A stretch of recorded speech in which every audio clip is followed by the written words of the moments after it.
we wanted to find out how much mercury comes off of canned fish and cat food. So we did a little homegrown experiment. Before we started, we started by taking ambient air readings to make sure that the ambient air was not already contaminated with mercury. And so here's our ambient air reading, and you can see that there is 0 micrograms per cubic meter. We first tested bumblebee tuna. We put the can in a plastic bag and used a can opener to open it up. And then we realized that the volume of air that we're sampling is small, so we're going to have somewhat concentrated readings, but nevertheless we were absolutely astonished by the amount of mercury vapor that we had coming off these cans, as you'll see shortly.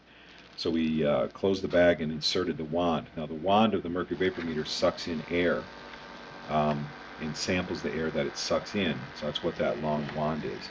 And the mercury vapor meter is going to be shown here in a second. And here's our first reading. 852 micrograms of mercury vapor per cubic meter.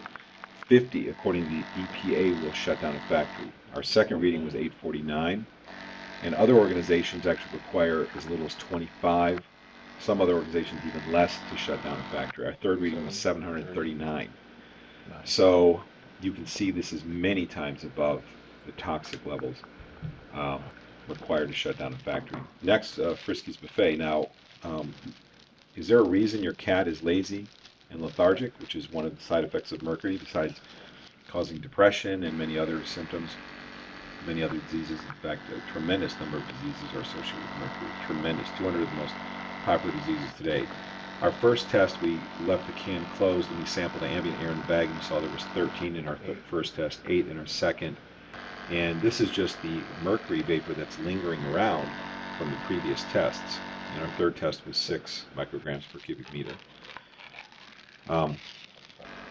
So the air is cleaning up as the wand is pulling the contaminator out. This test showed HL, and HL means that the air is too high for the meter to read, which means it's over 999 micrograms per cubic meter. So we pulled the wand out a little bit so it wasn't directly over the fish or over the cat food, and took another reading, and it came out to 601 micrograms per cubic meter, as you can see here. Again, that's a tremendous amount of mercury vapor. This has the potential to have a profound effect on health. And at the end of this video, you're going to see how much the mercury vapor ended up in the air after the test. Now we're doing Frisky's Buffet.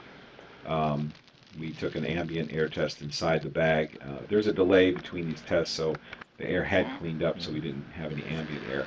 We opened up the can of Friskies and took a sample right over the meat, the food, and it was 157 micrograms per cubic meter. Second test is 171. And then we decided to test 9 lives, another very popular food, cat food. So we took another ambient air test inside the bag and got 80. So you can see this test was done right after the previous one. A lot of mercury vapor is lingering around. 49 was our second reading. And the readings go down because the air gets cleaned up, and 4 was our third reading. So the air is getting cleaned up inside the bag as the mercury vapor meter sucks the air out. We then open the can, put the wand in the bag, 272 micrograms per cubic meter inside the bag coming from 9 lives. 368 was our second reading.